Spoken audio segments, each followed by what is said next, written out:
नमस्कार, हम रिंकू तिवारी दुबई से। स्वागत बा आप सबके हमारे चैनल पे।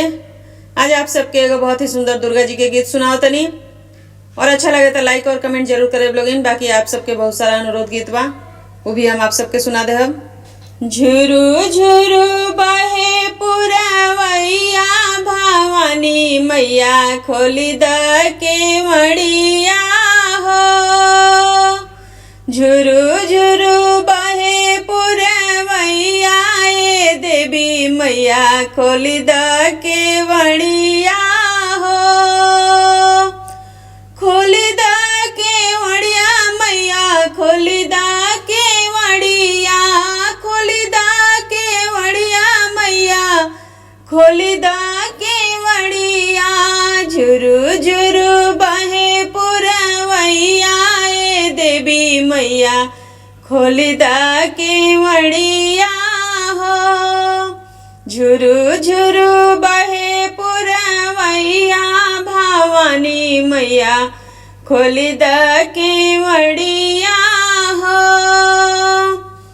मैया दुआरे एक फुलवा के बगिया, मैया दुआरे एक फुलवा के बगिया।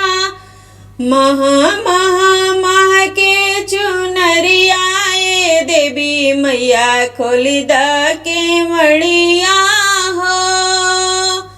महा महा महा के चुनरिया, ए देवी मैया खोली द केवड़िया हो। झुरु झुरु बहे पुरवैया, भवानी मैया खोली द केवड़िया हो। झुरु झुरु बहे पुरवैया, ए देवी मैया खोली द केवड़िया हो। मैया दुआरे एक निमिया के पेड़वा, नैया दुआरे एक निमिया के पेड़वा। शीतल बहे बयरिया, ए देवी मैया खोली द केवड़िया हो। शीतल बहे बयरिया, ए देवी मैया खोली द केवड़िया हो। झुरु झुरु बहे पुरवैया, ए देवी मैया खोली द केवड़िया हो।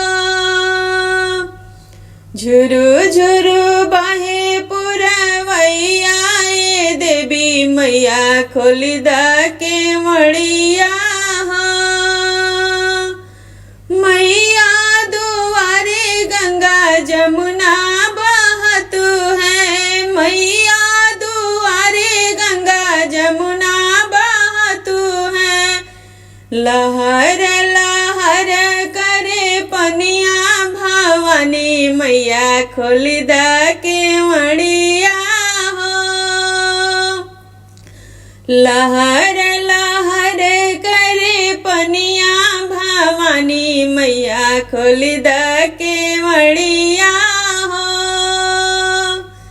झुरु झुरु बहे पुरवैया, ए देवी मैया खोली द केवड़िया हो। झुरु झुरु बहे पुरवैया, ए देवी मैया खोली द केवड़िया हो। मैया दुआरे एक पीपर के पेड़वा, मैया दुआरे एक पीपल के पेड़वा। कुहू कुहू बोले कोयलिया, ए देवी मैया खोली द केवड़िया हो। कुहू कुहू बोले कोयलिया, ए देवी मैया खोली द केवड़िया हो। झुरु झुरु बहे पुरवैया, ए देवी मैया खोली द केवड़िया हो। झुरु झुरु बहे पुरवैया, भवानी मैया खोली द के